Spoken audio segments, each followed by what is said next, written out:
Very good morning. Welcome to another edition of Sigma Talk on our channel, NITYA Nirantara.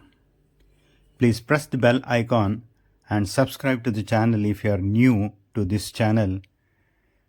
Your subscription doesn't help us monetarily, but it motivates us looking at the reach of the channel. More importantly, if you like the contents, please do share it with your friends, relatives, your social platforms and groups. Don't forget to give us the feedback to improvise. Thank you very much. The topic for the day is the power of thought. It is a very small video of about 6 to 7 minutes. Go through the video in full to understand the content. When we think of the object or any object in the mind sharpens itself into a form of that object. As we change our thought, mind also changes and shapes of the object. Our thought changes very rapidly, so does the object or the shape of the object in the mind. This is how we visualize the person or an object when we are thinking about it. Mind creates hundreds of thoughts continuously. It never holds steadily to a form of thought or an object. Thus, every thought has a certain name and frame. It is to be noted here that irrespective of the language or sound or any part of the world, the thought process remains the same constantly. We cannot keep our thought idle even for a nanosecond, and if anybody claims so, he is really a great person.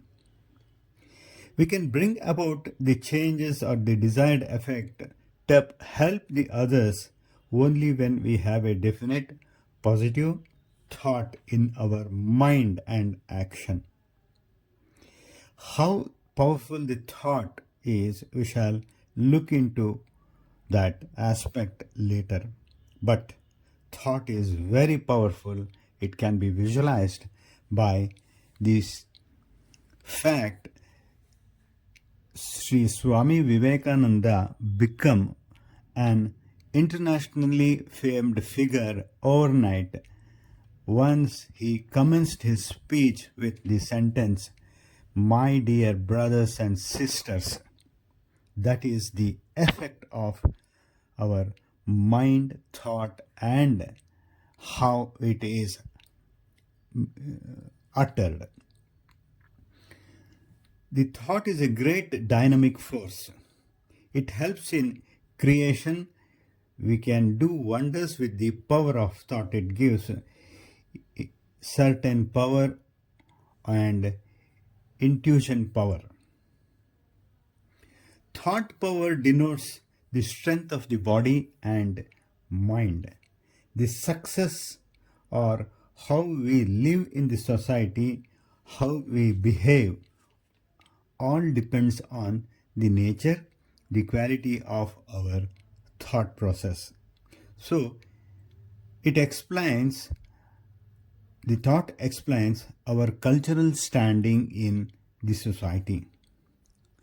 It means our body reaction is the product of our thought in the mind and application of our thought into action.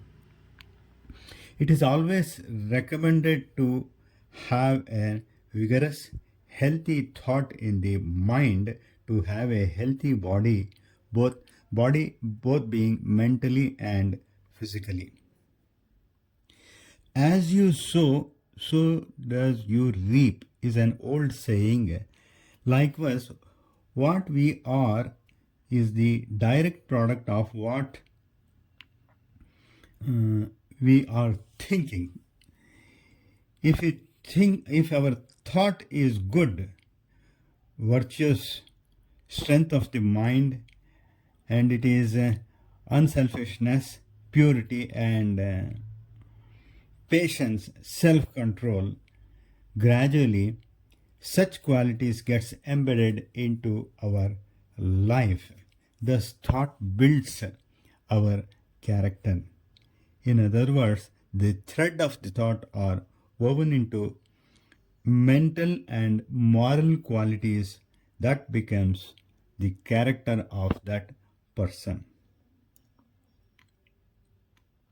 For this, first we have to identify the character as a model and develop that character in our mind and implement it. If it is to be noted here that our grandparents parents used to tell us the stories of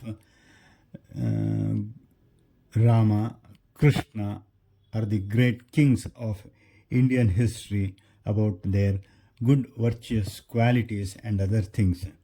Even our parents used to encourage to read good storybooks in our childhood, with which we were able to distinguish the qualities good or bad. So always we have to keep our body and mind in good shape, that is with good thinking, to become good citizens of this society. It is heartening to know that the qualities are built in our thought. But with the advent of technology, the current generation of students are more inclined to the gadgets than to the book. That is a sorry state, and parents should take corrective measures to force them to read the good books. Thank you very much for your time, Srikanta.